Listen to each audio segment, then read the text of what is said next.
What is going on there? That's crazy, huh? What happens if we do another one? Let's listen to How Bad.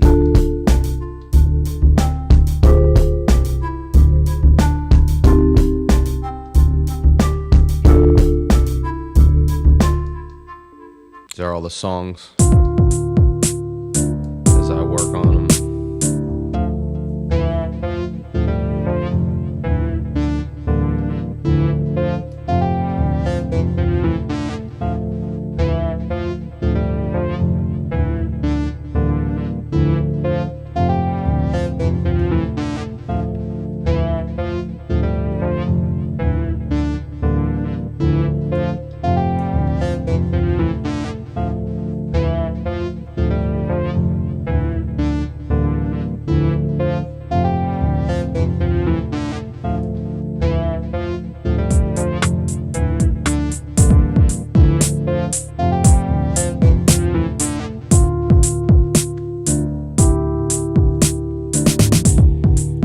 Yeah, what is it?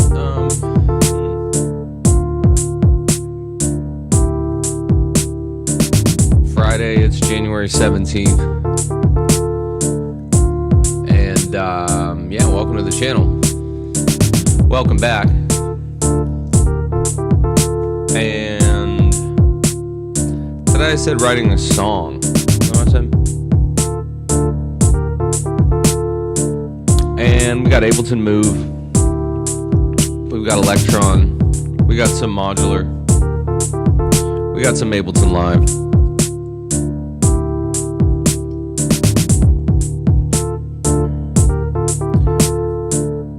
But more the question when we're doing what we're doing.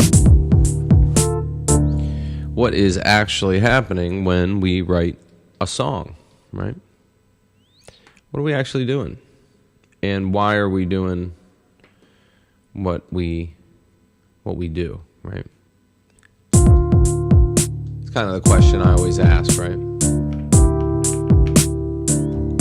Why do we do what we do? That might be the bigger question, right?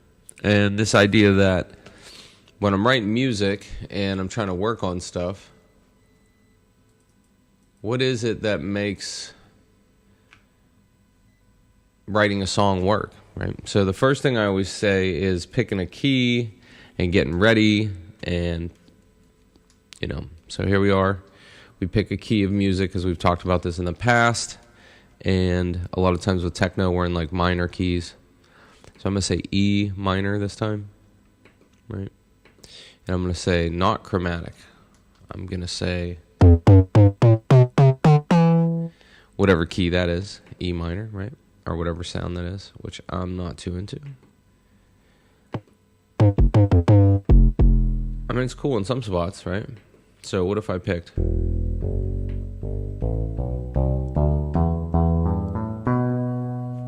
And then here, I'm gonna pick, and this is for learning purposes, we're gonna do like a piano.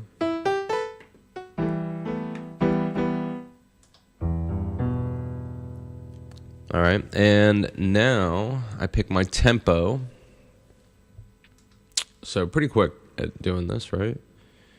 So let's say we pick 84 or 80. Let's pick 80. And if I'm in my drum kit,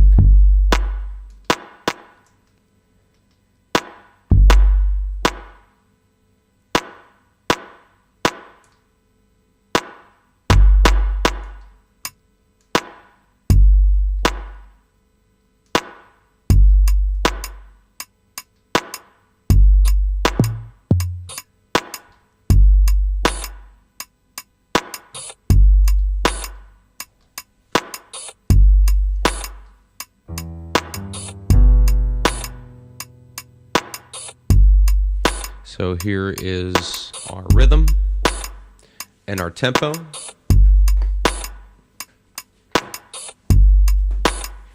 Where does E minor come from?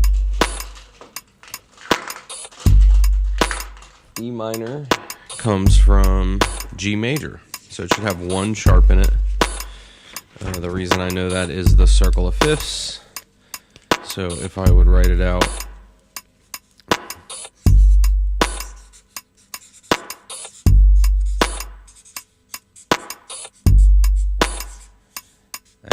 I do the Roman numerals. I'll bring this up so everybody can see it in a second. I'm just trying to write fast, so sorry if this is out of camera.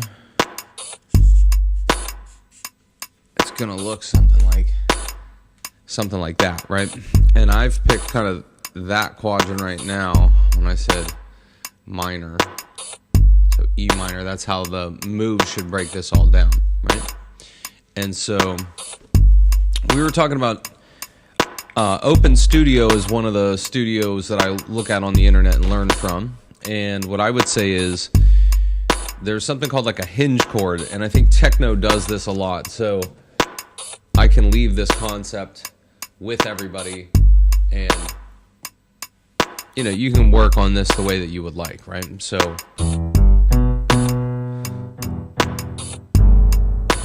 the hinge is the 4 and the 6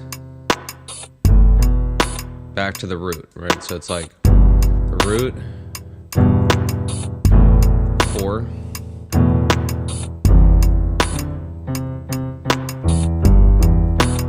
and that time I kind of messed up, so I'm going to redo it. So watch this.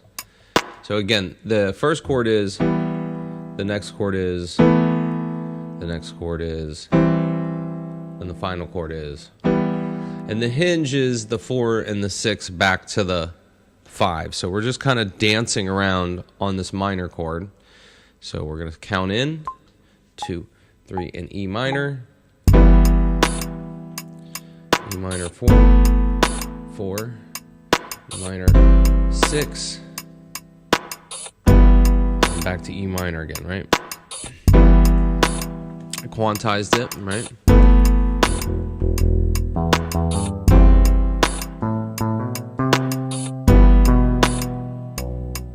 So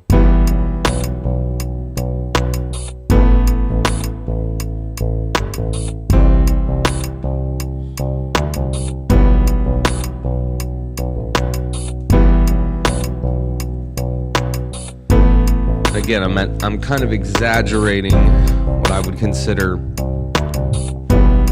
those quadrants while I play this chord. So this is all built on a hinge of E minor, right?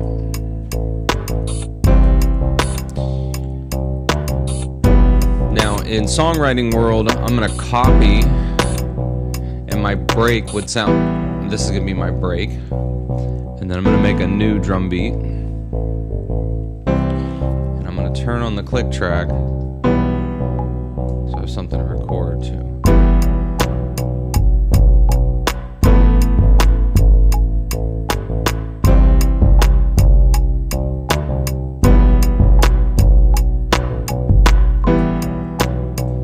So I just did like another beat here, and then I'm going to copy because now I'm going to do my solo on this next bar. Instrument.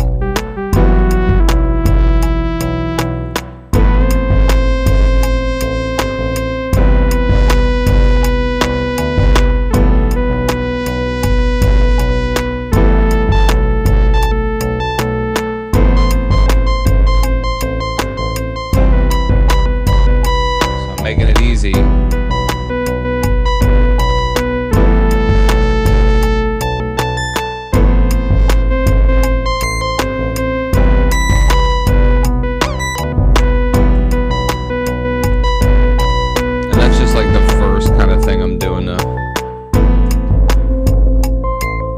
Automate the filter.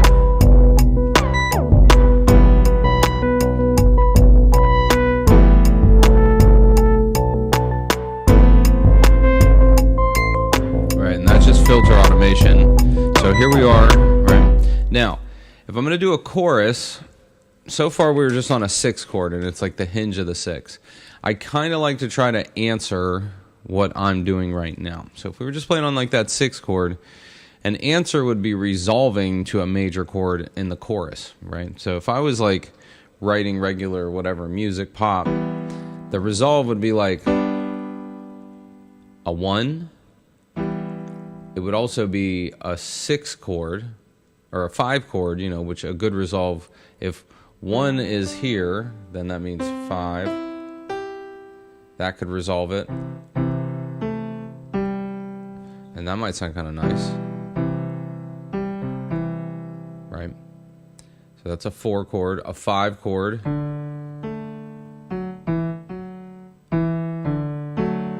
Would look like this too. So these major chords are places that we could land, right? That would be very, I'd say, intelligent to land on those places, right? Because it would sound like you came home somewhere, right? So let's look at, if I'm on a 6, right? I'm playing this 6 chord because that's what that represents, right? So I could do like a 2, and then I can do a 1, you know. So 2, 6, 1 is super common. 2, 6, or 2, 5, 1. Right. So let's listen to what that would sound like. I got my metronome on. So 2, 5, 1.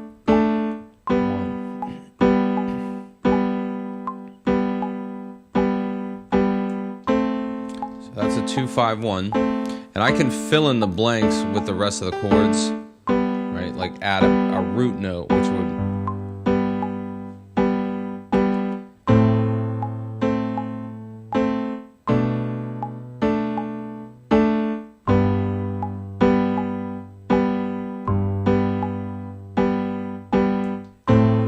having a bass note in the piano as well, right? Now I'm going to go back to writing drums. So here we are. We're in our new pattern. And this would be considered the chorus.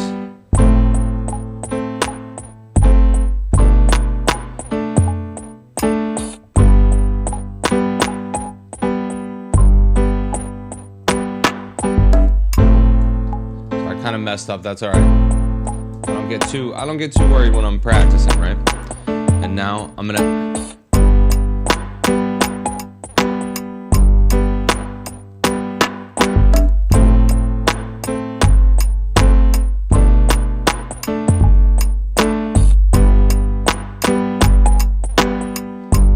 get the rhythm better, right? And then also I gotta check my quantize settings because I kind of screwed with stuff last night. There we go. A little bit better, yeah. And then the bass now.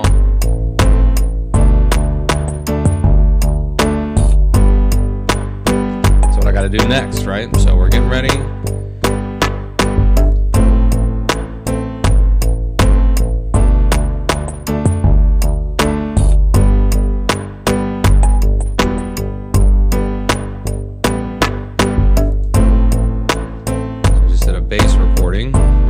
Kind of our chorus now, right? So we got our intro, break, verse, chorus, right? And I'm going to copy these over. Oh. And now I'm going to work on something here.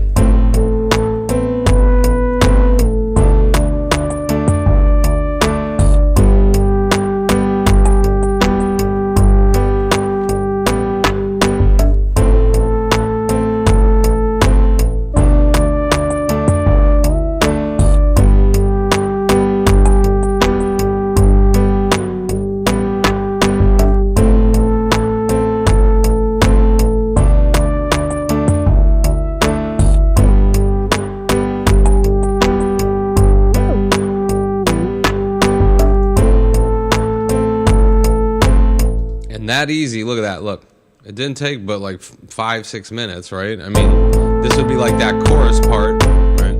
Which we can develop a lot better. And I want that to be a cymbal, a ride cymbal. So I'm gonna go change that to a ride cymbal instead of whatever it is now, because I don't like what it was.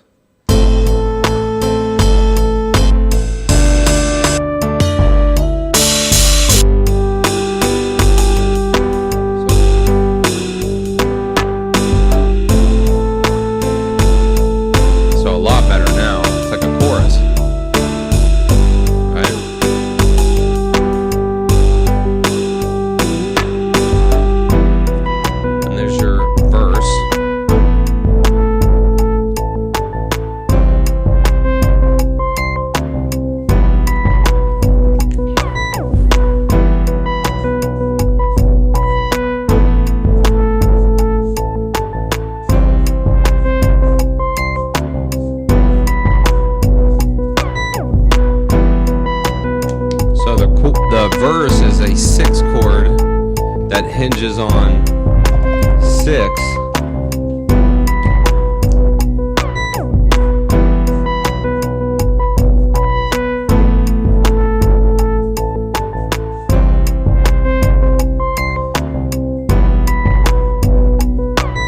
Actually 3 chords, and I'm gonna stop. That comes from Open Studio's website.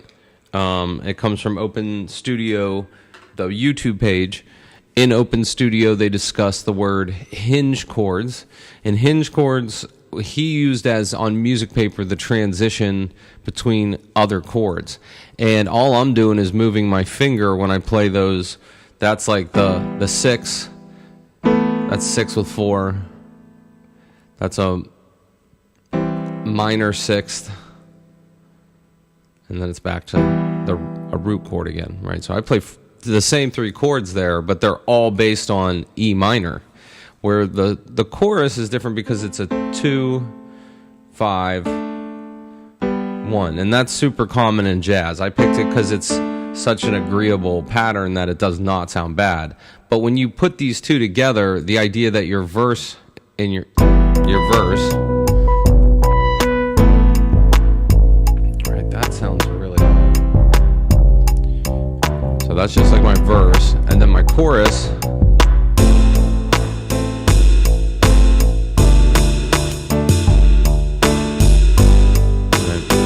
that's all based on G major. Okay, so super easy. Now, this was hopefully like an easy way for you to write a song. I've had some questions about verse and chorus. When I write the verse, I make it extremely easy, you know. Oh yeah, no problem. Hey, thanks for watching. Yeah, no problem. Yeah, and the idea that like this is very simple. Like this is something that if you don't have a lot of skill as a piano player, you don't have to get down on yourself that you're playing some hinge chord that sounds a lot cooler than what you would have done if you just would have stuck to like some same chord. When I play that 4, I just lift the middle finger and go to 4 instead of the 3. And when I play the 6 chord, I just kind of go 1, 3, 6, you know, and that's why this, it sounds kind of cool, and it sounds like you really know what you're doing. I think good house songs,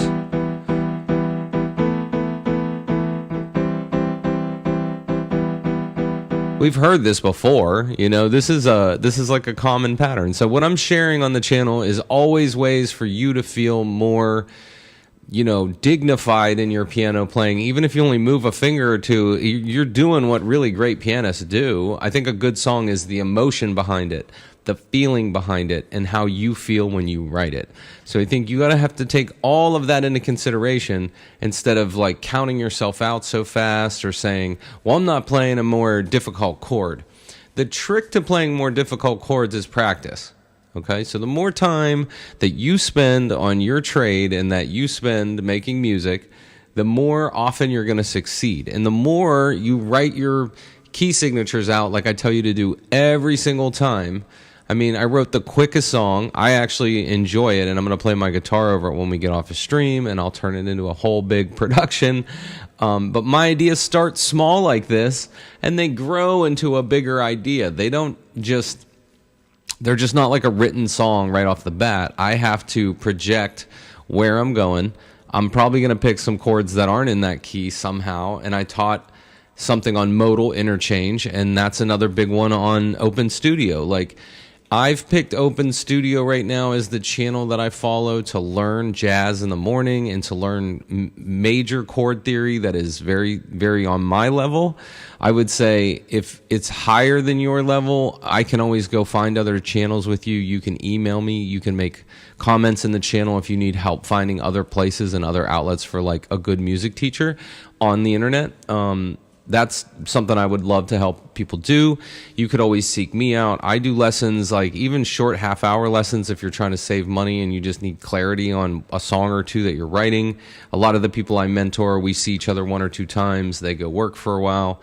Then they come back to me. We work for a while. So any kind of ideas that you could get from me. And I'm hoping that the channel is sparking the creative. You're going to write some music. You're going to make a song. Like, this is the purpose of what I'm showing. because I don't want people writing in the digital era where you sit in the same loop and you're never going from different parts. So I use Ableton's Move. Right now, this is one part of music. This is the other piece of music. And if we wanted, guess what? We could just start a whole other piece of music on this side, right? So I like to think of the Ableton as a sketchbook that you can draw multiple verse, chorus inside of it, maybe 2 or 3 times. And then I would say once you get to a spot with Move, you kind of have to bring it into Ableton to make it grow. I've been using Move in the last week a little bit more because sonically when I teach and when I have the grid laid out this way to show everyone, I feel like it's easier for me to teach. I love the OPXY, don't get me wrong, but sometimes with teaching how small those buttons are, that's one of my favorite travel synths. But hopefully you're getting a lot out of these lessons. Do me a favor, go home, practice in G major. You have the pattern written out. Maybe try practicing the chords that I played with you, and that way you could feel confident building on the song that we made together today. And Friday, January 17th, I hope everybody's feeling good. It's a little cold outside, but it's a little warmer today than normal. I, on today's date, am going to make some music and try to enjoy the morning and drink some coffee. So, like I said, anybody need anything, you can like and subscribe to the channel. You can make a comment. Open Studio is where I'm pulling some of the hinge technique from here today. So if you want to go watch an Open Studio course on hinge chords, you could see what I mean and see it on music paper with a way better piano teacher. And if you need help with arrangements, you need help with Ableton, you need help with Move, you need help with Elektron workflow or something with teenage engineering, let me know. I am here for help. Let me know. Everybody have a good Friday. Thanks for tuning in.